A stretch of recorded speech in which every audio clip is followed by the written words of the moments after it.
before the Supreme Court voted on it, there was this huge shift. We went from Obama and Clinton saying that marriage was between a man and a woman. I think that was in 2008. And just a few years later, they were like, no, actually marriage can be between two men or two women, and the culture completely shifted. And Katie said she saw this shift. Katie was raised, her parents got divorced when she was 10 years old, her mom repartnered with a woman, and her dad repartnered with a woman. So she spent half of her time with her mom and her mom's partner within the gay community, and half of her time with her dad and her stepmom. And she was like, thankfully, her mom and dad are great, good people. They had a very amicable divorce. And so they got along well, and she really is thankful she had time with both. I had time with my dad that I needed, I had time with my mom. But when Obama evolved on marriage, it all of a sudden culturally, all her friends, all the Facebook posts, everything said, the only reason you can be against gay marriage is because you're a bigot, because you're a homophobe. That's the only reason. And she just was flabbergasted because she's like, no, I love my mom. I love my mom's partner. I've grown up for time in this community. I know lots of these folks. It's not hatred. But wait, a child has a mother and a father. That's just plainly obvious. That's just natural. We know that is true. Just from looking at a human being, you know they have a mother and a father, whether they get to be with them or are raised by them or not. So she just started to see some of this cultural gaslighting of really shifting the conversation. We talk a lot about the arguments that were being used to push back against redefining marriage were, if you think back to it, probably primarily religious, primarily around religious freedom. So many folks would say marriage is between a man and a woman because the Bible says so, which I agree is 100% true. God ordained marriage, you shouldn't just change it. I believe that's true.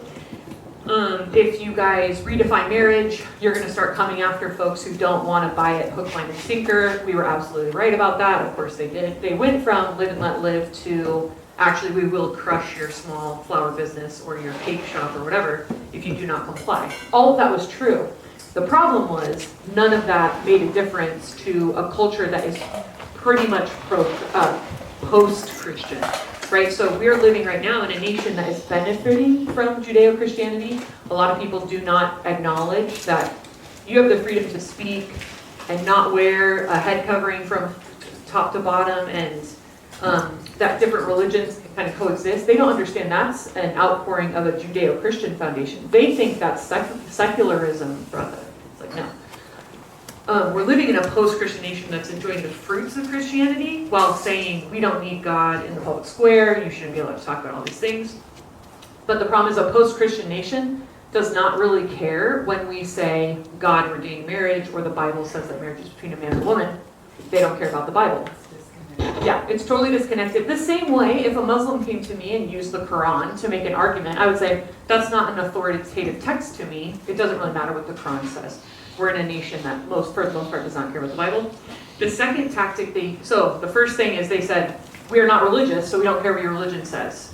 Religious bigots can kind of go over here. Everyone who wants to be free thinking and, shake off the shackles of religion, come over here, let's redefine marriage. The other big thing was using the power of story.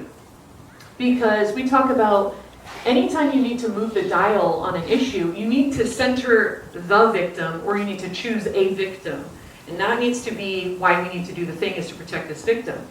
The pro-redefined marriage side said that the victim is adults who identify as gay. Now, in many ways, of course accurately, they could say, look, this is a people group that's been marginalized or mistreated, they've been thrown in jail or beat up or called names or all these things. They would use a story probably of, let's say, you have two women that are in their 60s and they don't have any other family because they've been kicked out of their families because they decided to partner with each other and those sorts of things. One of them goes into the hospital and they've been partners for 30 years. One of them goes in the hospital and the other partner comes in and tries to come and visit their partner in the hospital. They don't have any other family and this has been my partner for 30 years and I'm not even allowed to go into the hospital and see them. Or someone passes away and I don't have any right to their belongings, even though we've shared our belongings for 30 and 40 years. And there is an element of that does not feel just, that we could have said, well, yeah, we should, I think in a pluralistic society, I should be able to choose anyone I want to visit me in the hospital, or to get my belongings when I pass away. So that can be kind of a separate issue. But the reality is they just said, here's the victim. We need to feel bad for them. They deserve justice. They deserve what everybody else has. So they say marriage, needs to be redefined to accommodate them. So we center the victims. The only reason you can disagree is because you're a bigot. And basically they completely won the cultural argument.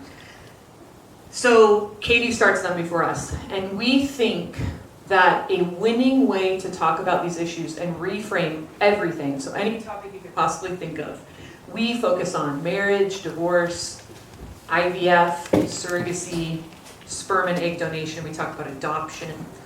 We think the best way to talk about any kind of policy is from the perspective of children's rights, their natural rights. So now we've said, no, there's a different victim. The actual victim, when we decide to play around with public policy and politics and all these things, is a child. They are the most vulnerable in society. They don't have a voice. Like we talk about that a lot in just the pro-life movement. For a lot of their early development, of course, they're unseen. They can be hidden away. They don't talk. They can't walk. They're very vulnerable. And so we've said, no, children are the real victim. Children are paying the price for these decisions. And so we recentered the real victim. We've said we can understand that even though we are Christian, so our organization has 5 staff, we're all Christian. We are Christian, but we are trying to operate in a society that's post-Christian. So we're going to try and make an argument not using overt religion, but to use natural law. And the way Katie talks about it is we say God's word is true, but God's world also reaffirms that, right? So we would say marriage is between a man and a woman, and that is true because the Bible says so, because God ordained it. But it's also plainly true and obvious when you look at the world, biology. One man and one woman have to be involved to create a child. A child, when you see a child, you know it has a mother and a father. He or she has a mother and a father. So we're like, let's reframe it to use natural law, common sense argument, biology. We will center a new victim, which is children. And we use the power of story as well. So now on our website, thembeforeus.com, many stories. People who've been donor conceived will share their story with us. This is my experience learning that I was from a sperm donor when I was 26 years old. Or this is my experience with adoption. Or this is my experience being born of a surrogate. And this is really the first time in the last decade or so we've had folks who have been born of IVF that want to share, or from grew up in a same-sex parented household and they want to share the difficulty, children of divorce. So that's also a huge difference. That's something that's unique about them for us. So power story, recentering a new victim, and that's children, and then we're making an argument from natural rights and common sense and biology. We like to say, when we get pushback and people say you're a homophobe or a bigot, we say, well, no, because biology isn't bigotry. People will say, you just are advocating for something heteronormative. We're like, well, nature is heteronormative. Biology is heteronormative. That's not, it really inoculates you to these, to the really common pushback of like, no, you don't like surrogacy because you hate gay people. It's like, no, actually, we hate surrogacy no matter who does it. I don't care if it's a heterosexual straight couple that's using their own genetic material. The problem with surrogacy is that you took a mom from her mother at birth. You snipped an umbilical cord, and the only human being on the planet that baby knows has been severed now. Maternal separation is an issue, regardless of the adults you hand them off to. So it also gives us a consistency across argument that a lot of pro-life people struggle with, because, and I'm referring to, say, some of our political folks like Ted Cruz, when the IVF thing started to drop with Trump. Does anyone remember that? Trump, I think it was Trump. No, you know what it was? It was before the election. Go ahead. No. Trump was supporting IVF. Yeah, he was supporting it. Yeah. It was before the election. I think it was the Alabama decision. So I don't know if any of you remember what happened in Alabama. There was a fertility, like a cryobank, so where embryos are frozen. I believe it was an employee or someone who shouldn't have been in a certain room was in a room and just accidentally broke some human beings. I mean, there were human beings that were on ice and now they're dead. And the parents sued and won the lawsuit. Sorry. this will make really bad if it's right in your ear. They won the lawsuit under Alabama's, I think, child protection. And that was kind of the first time. It's like usually children that are frozen in IVF embryos are considered products. So they're protected under product law. And then they were protected under, whoops, human. You're a human being and you violated their children's safety. And Alabama, a bunch of these IVF clinics started to shut down. They're like, oh shoot, if we're gonna be liable for human beings, we're not doing this anymore. Which we're like, that's the point. And then Republicans tripped over themselves to be the first ones to be like, no, IVF is great and fine. Because the left, we actually think Democrats are more consistent on this. The Democrats say they're coming for abortion and they're coming for your right to IVF. And actually, them before us, we say these are two sides of the same coin. One side of the coin says, I don't want the child, so I should be able to commodify and get rid of it. The other side says, I want children so badly, I should be able to do what I want to get one. And the problem is, and I'll hone in on IVF here specifically, the problem is, I think we think about 8 million or so humans have been born alive via IVF. We think everyone is worth human dignity, we're thankful they're alive. But 100 million have died from IVF. So that means graded out, hey, they're not good enough, we're discarding them, we're donating humans to research, or they're implanting them and they don't survive. So 100 million. So if you're pro-life and you don't like that humans die, embryos die, IVF is way worse for humans, for human life, than abortion is, in terms of numbers. So the Democrats say they're the same thing. They're coming for abortion and they're coming for your IVF. And Republicans were the ones that were like, no, abortion is bad, but IVF's okay. And Ted Cruz, I think it was on MSNBC, the lady said, but wait, I thought you thought life began at conception. And he did not know what to say. He did not have a good, sorry, is my hair getting cut? He did not have a consistent answer to that question because he hadn't thought it through and he wasn't being consistent. So, why did I start talking about that? Oh yeah, so just the political move around IVF and abortion, a lot of these things, even the more conservative side, sometimes doesn't have a good consistent argument for it. And we believe if you center children and you say children's rights come first, they have a right to life, they have a right not to be bought and sold, they have a right not to be frozen, they have a right not to be donated to research, then you can look at IVF and say, is this ethical or are there issues here? You can look at surrogacy and answer those questions. We think it helps you be consistent. And we do need that.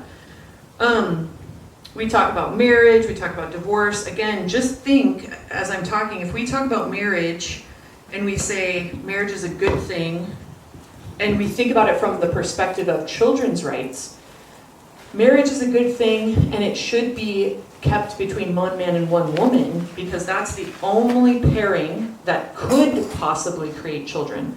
And that child deserves to be raised in a home where those people are all united together. Oh, let's make up an institution that will do that. We're going to call it marriage.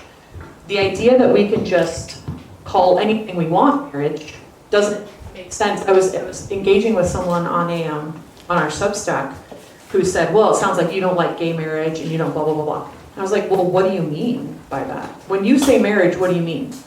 When I say marriage, I mean one man and one woman. It's something complementary. It's something exclusive. It's not 3, 4, 5, 6, 7 people. It's permanent. It's for life. That's what I mean when I say marriage. The fact that you have to add same-sex or gay to marriage means that you actually believe there's a distinction there as well, right? And so they're calling something marriage that philosophically we don't believe is marriage. So marriage is about children, even if a man and a woman in a marriage can't produce children, every child that exists came from a man and a woman. So we kind of look at it that way. Divorce is bad, not because I want to get mad at someone for their choices, their adult choices, whatever. No, divorce is bad because it breaks apart that institution that protects children, breaks apart the family institution. Surrogacy is bad. I mentioned that a little bit, that it's bad regardless of the adults involved. Even if someone's doing it to be nice to their friend, even if someone's doing it to be nice for their sister or coworker. The reality is 98% of surrogacies are commercial, which means for money. So people will say, well, shouldn't we allow it to be altruistic, just if I'm a sister and I'm caring for my friend? Well, the reality is, I think it was Michigan, it was one of the M states. They had legalized altruistic surrogacy, and they just bent over backwards and did this huge campaign to legalize commercial surrogacy. So it's never good enough because it's not going to get basically the industry the money it needs unless commercial is a part of it, right? It's basically kind of mass production of surrogacy. But all of that to say, it doesn't matter the intent of the adults behind it. You can have good intent. It's a good thing to want children. It's a good thing to want your genetic material to be mixed together and to raise your children. Oh, but we can't carry the child, so I'm going to rent a womb. Those desires are good, but we're saying the practice of doing that is wrong because it violates the rights of children at this most crucial point. So it's intentionally, we talk about if there's 8 billion people on the planet, how many humans does that baby know at birth? They don't know genetically who they came from. So if they're handed to a man and a woman, they're your genetic parents. But what the baby experiences at birth, and I don't know how many of you have had a child, imagine taking the child and handing her or him to a single man or to 2 men. So we're rightly pretty disturbed by that. But that is wrong for a variety of reasons. But the thing is, it's the one human being they know. They're literally connected to them by an umbilical cord. It's her smell, she knows, it's her voice, her heartbeat, her organs. When they do skin to skin in the hospital, a lot of people think that's just for, and I'm not a medical professional, so someone can correct me if it is just about warmth. I don't think so, because why couldn't they put you on a heater, right? No, skin to skin matters, but they will take the baby and put it on the gay guy's chest. And they think that's the same thing. What the baby is looking for is mom. Who's the person I know? And the idea, there's babies who've been separated from mom because of tragedy, and they do suffer. There are implications for that further on down the road. Babies that have been in the NICU, people won't be able to touch their baby, or they have to touch them through those rubber gloves. There are ramifications for that in terms of attachment. And so that happens because of tragedy, but we're saying surrogacy is doing that for money. A lot of times that surrogate doesn't even get to see or touch the baby because they don't want them to attach. They're like, oh, gotta make sure we pay her that check and then get the other parents in the hospital bed to hold the baby, right? So that's why it's a violation of the children's rights. I'll just go through one more, and then we can I'd love it to be interactive. If you have any questions or just thoughts, I'd love to hear it. Donor conception is the idea of sperm donors or egg donors, and that's completely a misnomer. So you do get compensated when you donate your sperm or your eggs. Basically, that's people acting like their children will not come for them. And I was chatting at our table earlier, like with 23andMe and these genetic testing services, there is no such thing as anonymity anymore. And actually I think it's the UK, at 18, folks who have been conceived with donor sperm or egg are allowed to get that information when I think they turn 18. And it significantly dropped off the anonymous donors. Because actually, I'm doing this for law school. I don't want 100 kids to come find me later, right? So this idea of it being altruistic, and I just want to help people have families. It's like, no, you want $100 every time you donate to help you pay for whatever. And it does change once they enable, they're going to come find you when they're 18, or they could come find you. Okay, all of a sudden the altruistic notion starts to disappear a little bit. So we see things like that. But we're against donor conception using a sperm or egg donor because, again, it violates the rights of children. A child has a right to know who they came from, a right to know their mother and father. And we're saying if for money, intentionally, they are being separated from that knowledge or from being raised with that person, that's a violation of that child's natural rights. Again, the adults choosing to do it could have really good reasons they want to, natural reasons they want to. And we were talking about this at the table a little bit too. If I am a woman it's impossible for me to have children, my eggs don't work, I'm married to my husband, his sperm works. Okay, we're gonna go get an egg donor. We're gonna use IVF and put them together. We've discarded, graded, we've done that whole process. Okay, that's all happening. Now we're gonna rent a woman. Well, maybe I can carry it. So, okay, so we're using someone else's woman. Okay, the baby's in my stomach and the baby comes out. At least the baby doesn't have maternal separation. The baby is with me and knows me. The baby still has lost something though, because 50% of who this baby is unknown to the child, probably unknown to us. We've probably flipped through a book and said, she's 6 feet tall and she went to Harvard and she has blue eyes. And I've heard people choose, like, let's say I'm gonna choose one that has brown hair and blue eyes. I'm 5'10", and 5'10", Caucasian, to make sure my child kind of looks like me. And so we're gonna choose embryos and choose eggs based on those sorts of things, right? At the end of the day, when the baby goes in at 18 years old and has to go to the eye doctor and say, what's your maternal history for glaucoma? If I haven't told the truth and the child doesn't know their donor conceived, they're thinking, okay, I know my mom has glasses. Okay, but that's not helping them medically. Or if they don't, or if they do know their donor conceived, they still might not even have that information. So half of a child's genetic identity, their cultural identity, their ethnic identity is unknown to them. The biggest half-sibling group we know is 600 half-siblings. This is from people who've been conceived by sperm, because eggs do not get produced in that mass fashion, right? But sperm can. So this child could have 10 half-siblings they don't know about, 20, up to 600, which is an extreme case, but that's the most we've seen. So again, it's not wrong because in a religious perspective, we might say, well, it's wrong because you're bringing in a third party and you're not conceiving the child in marriage and in love. And those things could still be true for sure, but our argument is that no, it's wrong because you have to look at the child's perspective and their natural rights to their mother and father. Is it wrong or right? Are they losing something? That's how we would decide if it's right or wrong. I'll just say, okay, 2 other things, and then I'd love to have any comments or questions that you might have. A lot of this might connect to adoption. So a baby who is given for adoption loses birth mom at birth, right? Of course. So we do not think that's ideal. That's a tragedy. The difference is, if I approach an adoption agency, I'm looking at children who've already lost mom and dad. They're only available for adoption because they've already lost something. I, as an adult, am choosing to sacrifice to offer them something they don't have, to offer myself as a mother. Another huge change is that, has anyone here ever adopted or just familiar at all with the adoption process? Okay.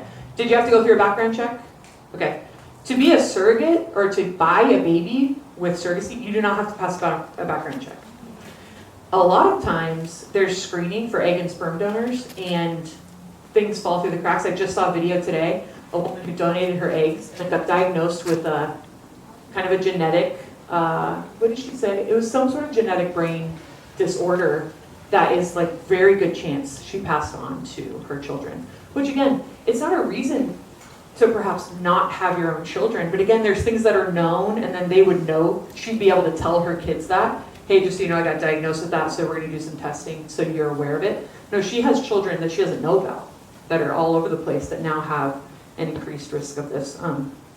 So yeah, there's adoption level screening as an adult. I'm paying a bunch of money, not to a birth mom, but I'm paying money to have people come look at every corner of my house, right? I'm paying money for people to look at my background check and all these things.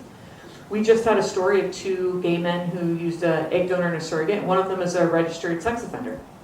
And that's legal. It's legal for him to procure a child in this way. There's a gal who shared her story on TikTok. Her single father used an egg donor and must have used a surrogate. Single dad with a teenage girl, specifically to sexually abuse her throughout her life. Again, doesn't have to pass a background check. There was a news story of a man with some developmental disabilities, I believe. He was living in his parents' basement. He was a mail carrier.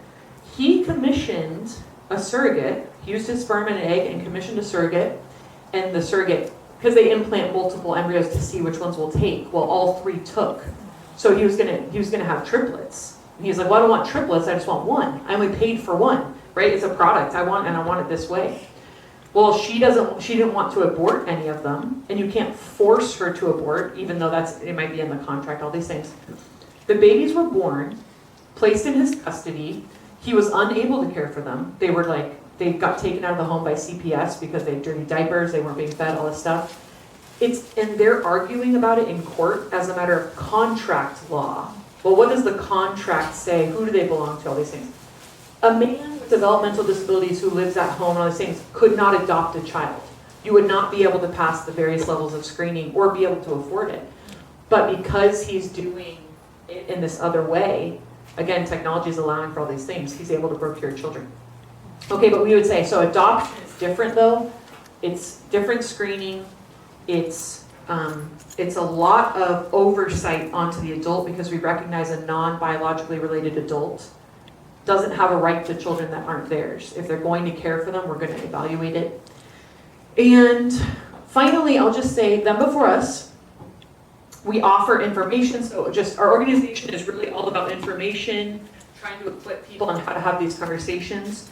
We do books. We have our books here. These are available for sale. I have a QR code for Venmo if you'd like to buy them here. They're also just available on Amazon.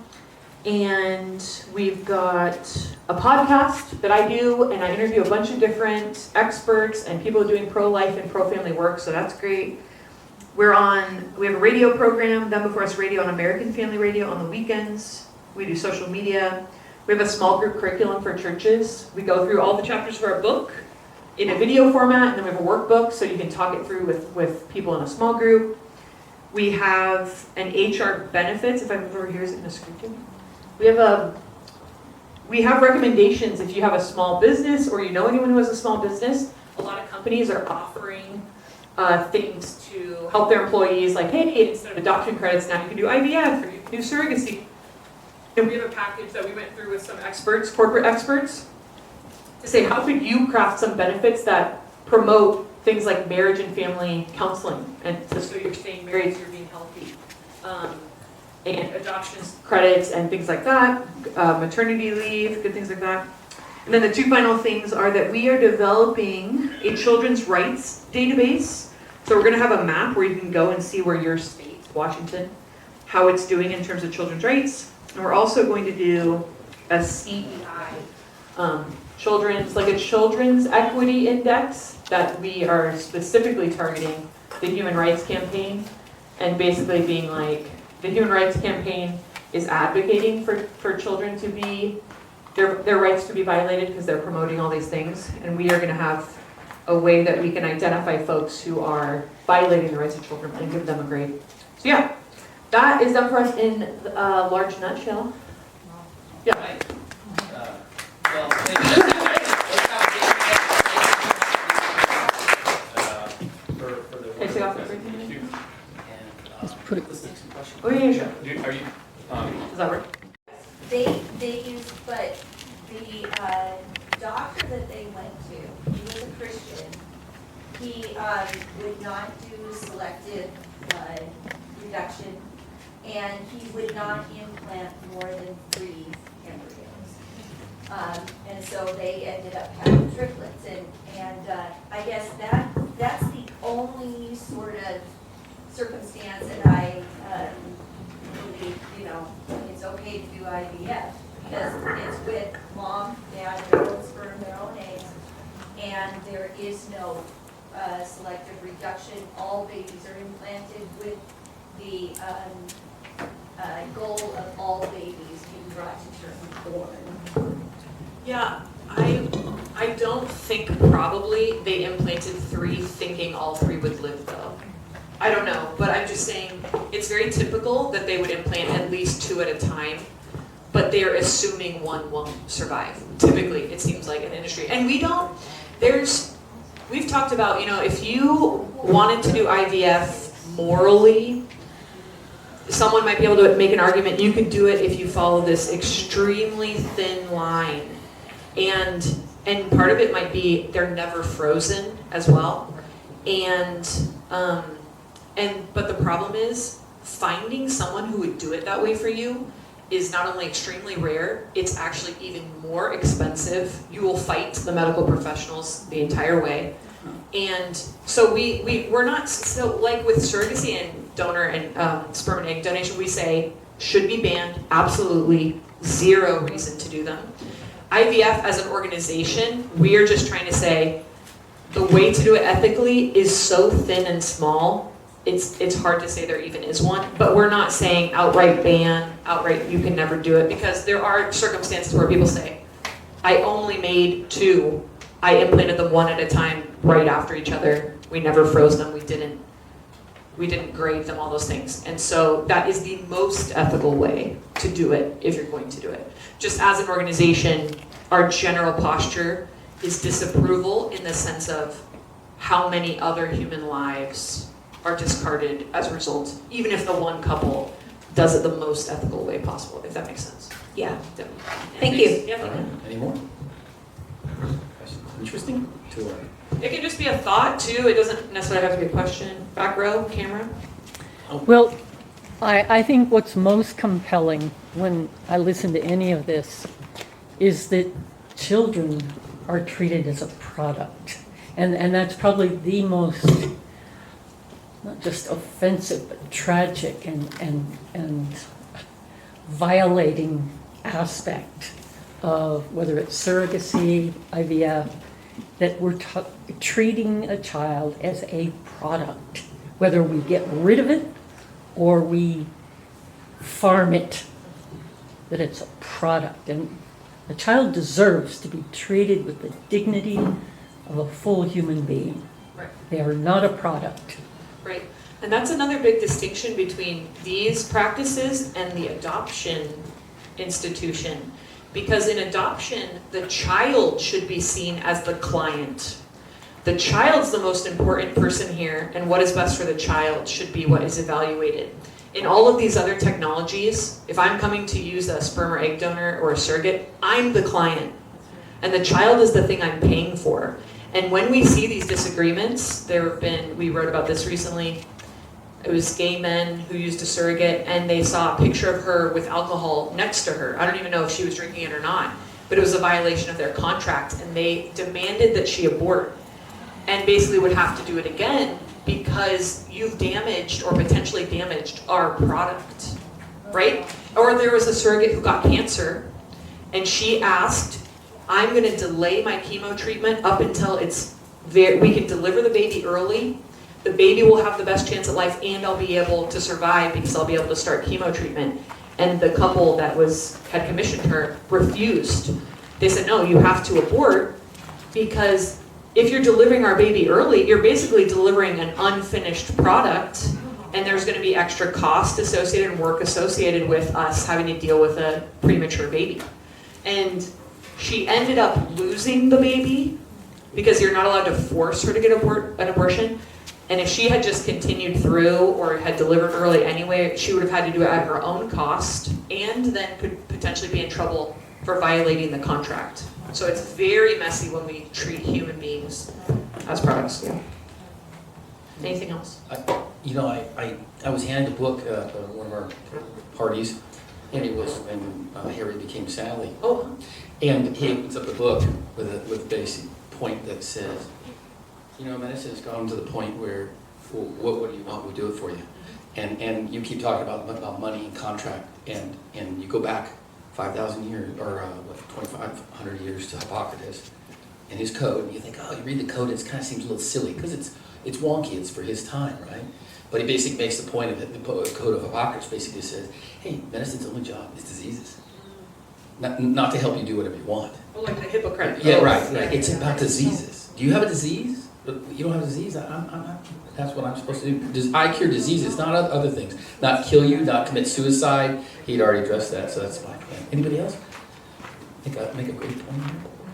I just wonder while you were speaking, you probably know this, but the UN, one of the UN organizations years ago, I know it was before 2015, actually shocked me by having a declaration that wasn't the rights of children, that it might have been part of that, where they came out and said that every child deserves a mother and father, and to have them in and to know them, have a chance to know them. Did you ever see that, or have they changed it by now? Yeah, we have talked about that actually. I think it's called the Charter on the Rights of the Child. something Yeah, like that. And it actually talks about, even, I think, connects, the child has a right basically to their biological parents, because it frames it though in the sense of like, they have a right to national or ethnic identity, Right, which is really interesting. connected. Yes, yeah, and we talk about, that's one of the most widely ratified charters at the UN, so almost every nation at least signs off on it. The same way almost every nation has to sign off on slavery.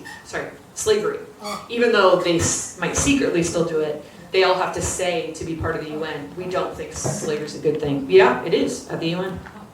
Oh, I'll just say one other thing is, we have a series on YouTube, a podcast we did called IVF FYI, like for your information. And we interview a bunch of experts, including people who are at the forefront of the technology, and were doing these things and then left because they couldn't handle how bad it was ethically. Like they could see it, like I'm creating humans and now I'm being told to discard them, that kind of thing. But one of the doctors on there who does restorative reproductive medicine, she says IVF is not a cure. Oh my gosh, sorry. IVF is not a cure for infertility, it's a workaround. It's bypassing your body to create a child. Restorative reproductive medicine is really trying to evaluate and look at women's bodies and their cycle to try and heal what is not working so they're able to have a child whenever possible. So that's the difference there too. Great. Any other questions? Perspective, great perspective. Pastor Boyle, maybe? I know. Well, thank you so much. Yeah. Thank you for what you do. We want to support all of you. Just by coming to your events also is really important, because I know through whatever we do, whether it's the Fort Vancouver Regional Library, we show up at the school board, we've learned that just showing up and having the board or whatever that organization is see us really changes their perspective. They tone it down. They don't get so bold on doing things that are, very moral. And we see that. When they see you stand up, even say nothing, they take notice of that. Can I say one, if you want to come follow our work, if you go to thembeforeus.substack.com, free subscription, that is a place we're trying to send out two emails a week where you'll have resources, where we'll talk about, the latest big controversial story and how you can talk about it. And that's where we're going to be putting a lot of our energy, just to give people resources. So thembeforeus.substack.com. And if all of you subscribe, I would get so many kudos from my boss after this event. So no pressure, but thanks so much. Refreshments and the band is going to get going for a minute. How about that?